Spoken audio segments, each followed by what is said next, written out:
bakal tambahan lagi satu lagi atau gimana sih? Saya masih komunikasi, ya, masih komunikasi ke pemain, cuma tergantung situasi dan kondisi. Kan ada beberapa yang kita pantau, cuma semua kan tergantung manajemen, ya, karena yang deal manajemen. Mungkin ada satu atau dua lagi, kita lihat kondisinya. Naturalisasi masih ada. Naturalisasi masih katanya ada dua yang udah oke, tapi oke-nya sampai mana saya belum tahu. Posisi. Posisi tetap di depan sama gelandang. Alhamdulillah senang aja bisa gabung tim sekelas Sriwijaya. Kenapa tertarik ke Sriwijaya ini, kenapa?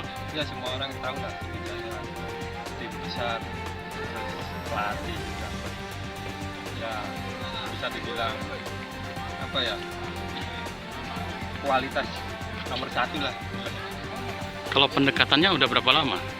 sama Lucky sama dari Sriwijaya, ya,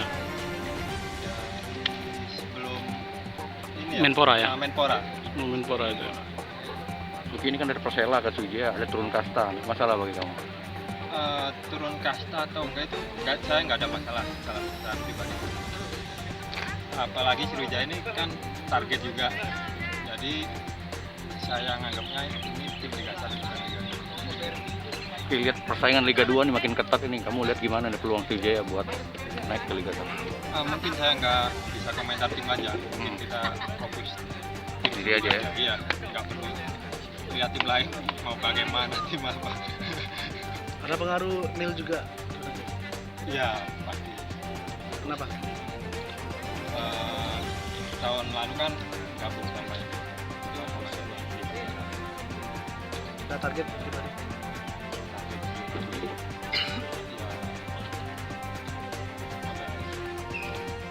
Semoga bisa ini lah, bisa ngangkat naik Liga 1. Sekalian juara Liga 2, Bang. Amin.